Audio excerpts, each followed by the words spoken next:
नमस्कार दोस्तों, आपके अपने YouTube चैनल हिंदी स्टोरीज़ में आपका स्वागत है।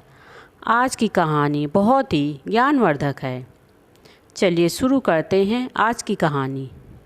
बेवफा पत्नी से मिले धोखे ने जब राजा को बना दिया सन्यासी। राजा भर्तहरि की आज मैं आपको कहानी सुनाने वाली हूँ। प्रजाहित और अपने जीवन से रुष्ट होने के बाद कई राजाओं के सन्यासी बनने की कथा आपने पहले भी सुनी होगी, लेकिन आज हम एक ऐसे राजा के बारे में बात करने जा रहे हैं जिसने अपनी पत्नी प्रेम में धोखा खाने के बाद अपना संपूर्ण जीवन वैराग्य में बिता दिया। अंत में वह एक महान संत बनकर उभरे। बहुत समय पहले की बात है, जब उज्जैनी नगर के राजा गंधर्वसेन हुआ करते थे। राजा गंधर्वसेन की 2 पत्नियां थीं, जिनसे पहली पत्नी से उनके 2 पुत्र का नाम भर्तहरि और दूसरी पत्नी से उनके पुत्र का नाम विक्रमादित्य था। समय के चक्र में राजा गंधर्वसेन वृद्ध हो गए थे। उन्होंने अपने बड़े पुत्र भर्तहरि को राजपाट सौंपने का निर्णय लिया और स्वयं सुखपूर्वक अपनी वृद्धावस्था व्यतीत करने लगे। भर्तहरि के राजा बनने के बाद प्रजा की खुशियों का कोई ठिकाना ना था। प्रजा उनके शासन में बेहद प्रसन्न और खुश थी, क्योंकि उनके राजा केवल राजा न होकर धर्म और नीति शास्त्र के बहुत बड़े ज्ञानी भी थे। इसलिए वह अपना शासन भी धर्म और नीति के अनुसार ही चला रहे थे। राजा भर्तहरि ने 2 विवाह किए थे।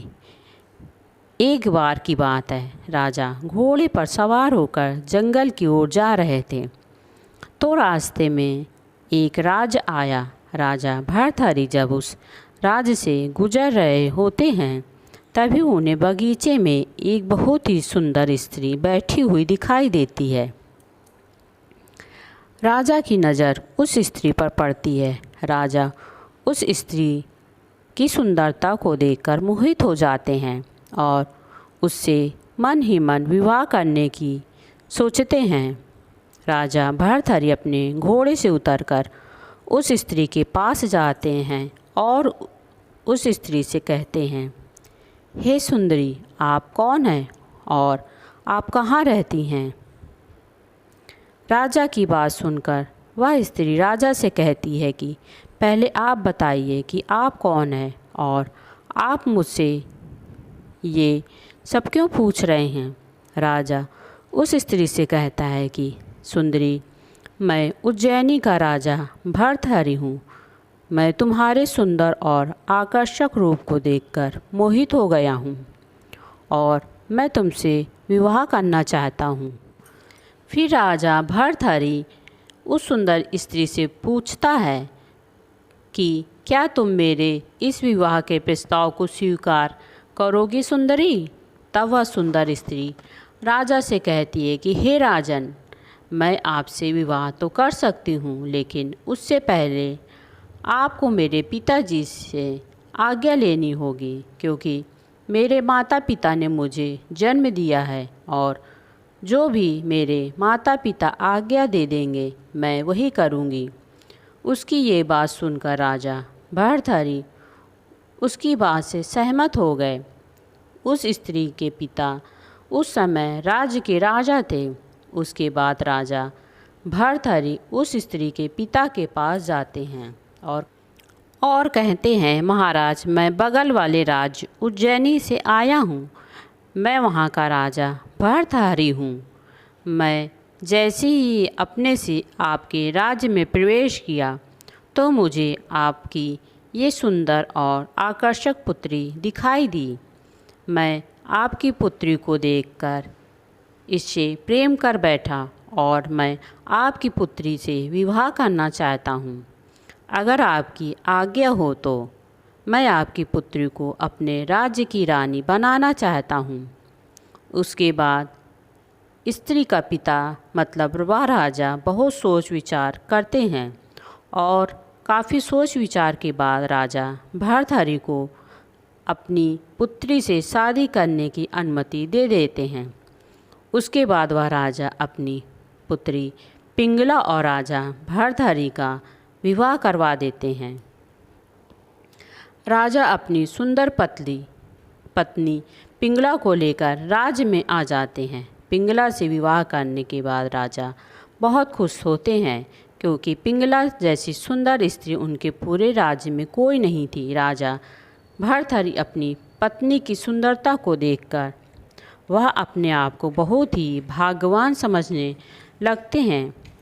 राजा अपनी तीसरी पत्नी पर बहुत ही मोहित थे और वे उस पर अंधा विश्वास भी करते थे। राजा भर्तहरि अपनी पत्नी को पाकर वो अपने राज्य के प्रति कर्तव्य को भी भूल गए थे। ऐसे ही कुछ दिन बीत जाते हैं। राजा भर्तहरि अपनी सुंदर पत्नी के कारण ठीक से अपने राजकाज के कार्यों पर भी ध्यान नहीं देते थे।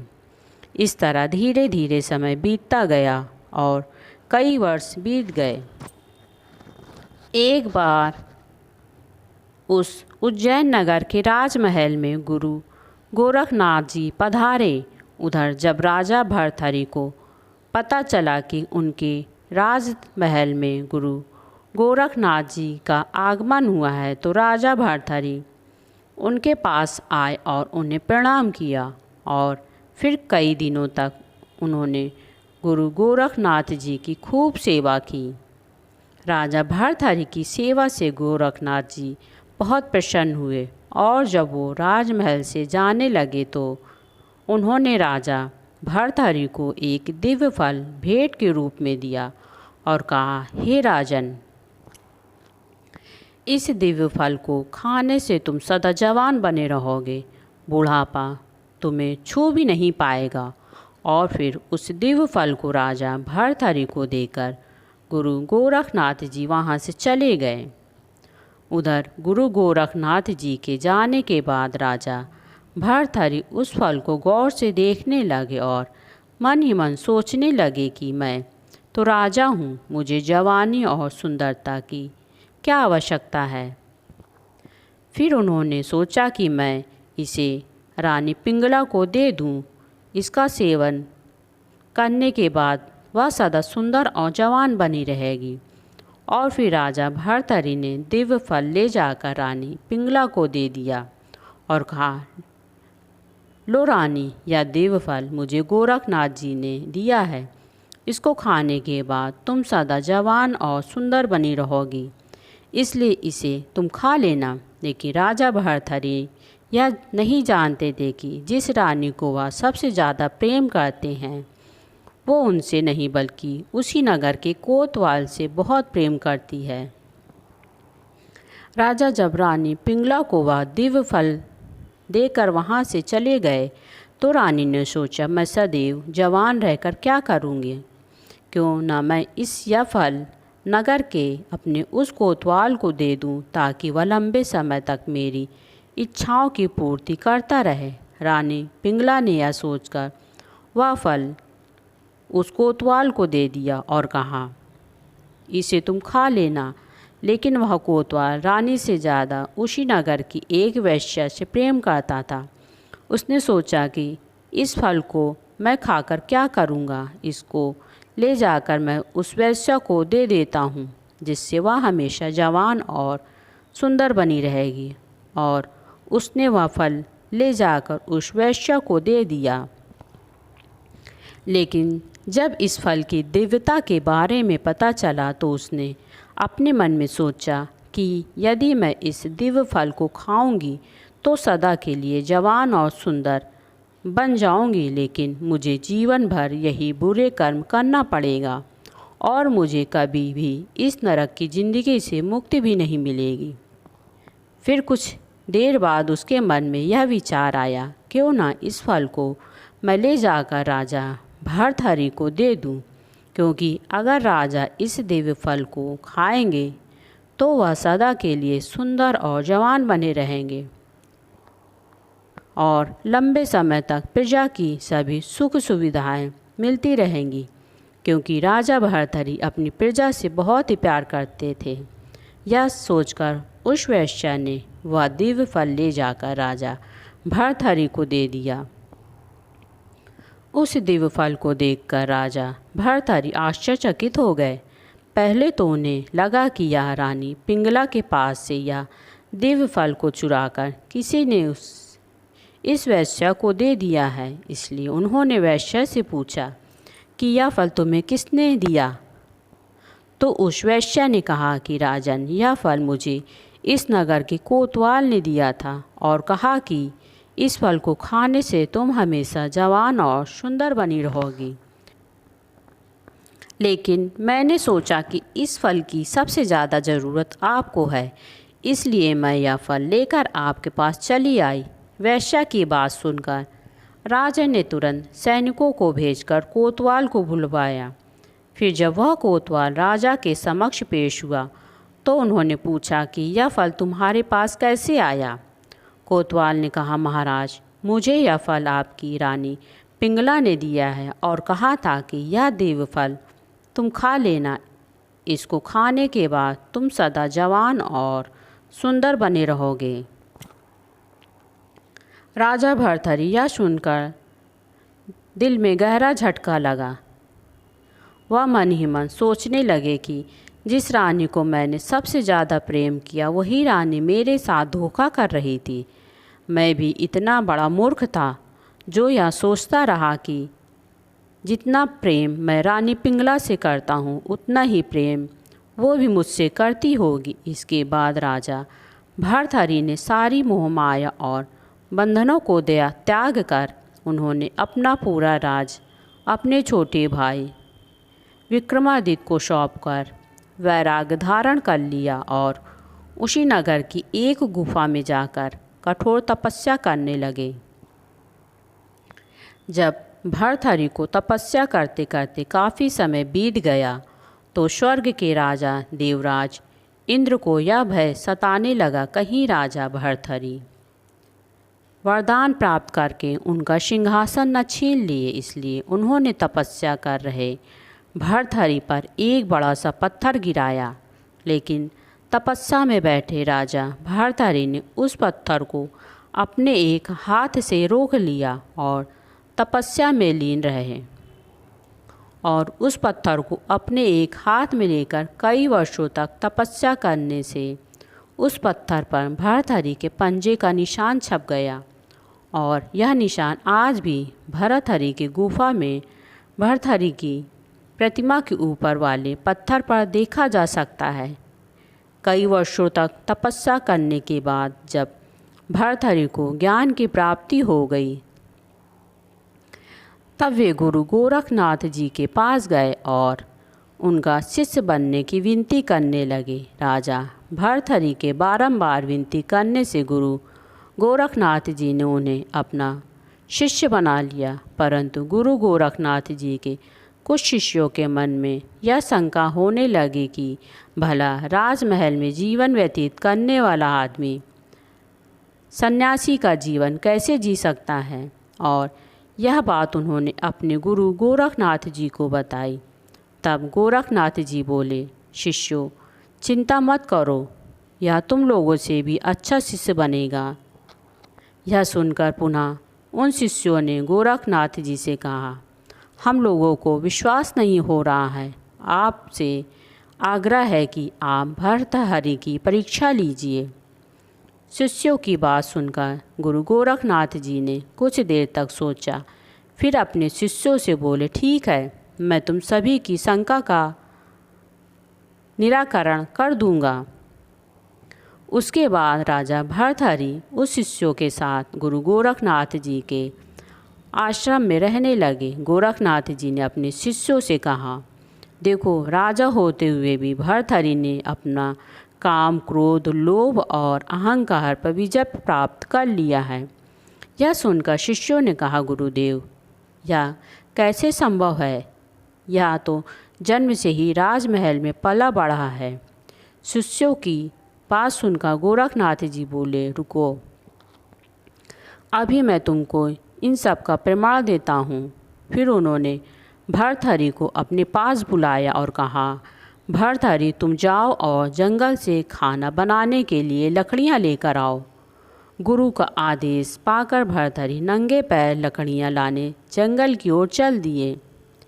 कुछ देर बाद जब वो लकड़ियाँ इकट्ठी कर वापस आश्रम आने लगी, तब गोरखनाथ जी ने दूसरे शिष्यों से कहा, जाओ और भर्तहरि को ऐसा धक्का मारो कि उसके सर से लकड़ी का बंडल नीचे गिर जाए। गुरुदेव के कहने पर शिष्य भर्तहरि के पास गए और भर्तहरि को ऐसा धक्का मारा कि उसके सिर से लकड़ी का बंडल नीचे गिर गया। यह देखकर भर्तहरि जमीन पर गिरी लकड़ियों को इकट्ठा करने लगे, लेकिन न चेहरे पर उदासी थी और न ही आँखों में क्रोध था। यह देखकर गोरखनाथ जी ने अपने शिष्यों से कहा, देखा, भर्तहरि ने क्रोध पर विजय पा ली है। लेकिन फिर शिष्यों ने गोरखनाथ जी से कहा, हम सब ने मान लिया है कि भर्तहरि ने क्रोध को नियंत्रण कर लिया है, लेकिन आपको अभी और परीक्षा लेनी होगी। तब गुरुदेव ने अपनी योग शक्ति से एक महल रच दिया। उस महल में औरतें नाना प्रकार के व्यंजन से भर्तहरि का आदर सत्कार करने लगी, लेकिन भर्तहरि ने उन औरतों की तरफ देखा तक नहीं और आगे बढ़ते गए। यह देखकर गोरखनाथ जी बोले, शिष्यों, अब तो तुम लोगों को विश्वास हो गया है ना कि भर्तहरि लोभ और काम दोनों को जीत गए हैं। फिर भी शिष्यों ने कहा, गुरुदेव, एक आखिरी परीक्षा और ले लीजिए। इतने में ही भर्तहरि आश्रम में लकड़ी लेकर आ गया। तब गोरखनाथ जी ने भर्तहरि से कहा, बस वैराग्य को पूर्ण रूप से पाने के लिए तुमको 1 महीना मरुभूमि में नंगे पैर पैदल यात्रा करनी होगी। यह सुनकर भर्तहरि बोले, गुरुदेव, अभी से मैं यह काम आरंभ करता हूँ। उसके बाद भर्तहरि चलते हुए मरुभूमि में पहुँच गए। उस समय मरुभूमि का बालू इतना गर्म था कि पैर रखे तो जल जाए। धीरे धीरे समय बीतता गया। तब एक दिन गुरु गोरखनाथ जी अपने शिष्यों का साथ लेकर वहाँ पहुँचे और फिर उन्होंने अपने योग बल से उस मरुभूमि में एक पेड़ खड़ा कर दिया। चलते चलते अचानक भर्तहरि का पैर उस पेड़ की छाया पर आया। तब वे ऐसे उछल पड़े मानो अंगारों पर पैर पड़ गया हो। वह मन ही मन सोचने लगे कि यह निर्जन मरुभूमि में यह पेड़ कैसे आ गया। वह तुरंत उस पेड़ की छाया से दूर हटकर चलने लगे। यह देखकर गोरखनाथ जी ने प्रसन्न हो गए और अपने शिष्यों से बोले, देखो, जिस भर्तहरि के पैर राजमहल में गलीचे से कभी नीचे नहीं उतरने दिया था, आज यह नंगे पैर इस मरुभूमि में चल रहा है। उसके बाद गोरखनाथ जी रूप बदलकर भर्तहरि के पास गए और बोले, बस इस पेड़ के नीचे थोड़ा सा आराम कर लो। तब भर्तहरि ने उनसे कहा, मैं अपने गुरुदेव की आज्ञा की अवहेलना नहीं कर सकता हूँ। मेरे गुरुदेव ने मुझे यह आदेश दिया है कि इस मरुभूमि में नंगे पैर 1 महीने तक चलता रहूं। फिर भर्तहरि कुछ दूर आगे गए। तब गोरखनाथ जी ने अपने योग बल से उनके रास्ते में ऐसे कटीला झाड़ियाँ उत्पन्न कर दी कि उनके वस्त्र फट गए, पैरों में कांटे चुभने लगे। फिर भी भर्तहरि ने आहा तक नहीं किया। यह देख गुरु गोरखनाथ जी ने अपने योग बल से अग्नि से भी अधिक ताप पैदा किया। उसके बाद भर्तहरि का गला प्यास के मारे सूखने लगा। तभी गोरखनाथ जी ने भर्तहरि के रास्ते में एक हरा भरा पेड़ खड़ा कर दिया, जिसके नीचे पानी से भरा मटका रखा हुआ था। लेकिन फिर भी भर्तहरि ने इसकी ओर देखा तक नहीं। फिर कुछ देर बाद उन्होंने देखा कि सामने से गुरु गोरखनाथ जी आ रहे हैं और जब वे उनके नज़दीक आ गए तो उन्होंने अपने गुरु को प्रणाम किया। फिर गोरखनाथ जी ने भर्तहरि को गले लगाते हुए कहा, वत्स मैं तुमसे अति प्रसन्न हूँ और मैं तुम्हें वरदान देना चाहता हूँ। जो भी चाहो मांग लो। यह सुनकर भर्तहरि बोले, गुरुदेव, आप मुझ पर प्रसन्न हैं तो मुझे और क्या चाहिए, क्योंकि एक शिष्य के लिए गुरु की प्रसन्नता ही सब कुछ है। आप मुझे संतुष्ट हुए, मेरा जीवन सफल हो गया। आपके आशीर्वाद के सिवाय मुझे कुछ नहीं चाहिए। गुरु गोरखनाथ जी ने कहा, तुम धन्य हो भर्तहरि। जब तक यह सृष्टि रहेगी तब तक धरती पर तुम्हारा नाम अमर रहेगा। दोस्तों, कहानी सुनाने में जो भी त्रुटि हुई हो उसके लिए प्लीज़ क्षमा करें। और अगर यह वीडियो आपको पसंद आया हो तो वीडियो को लाइक और चैनल को सब्सक्राइब अवश्य करें और अपने दोस्तों के साथ शेयर करें। धन्यवाद।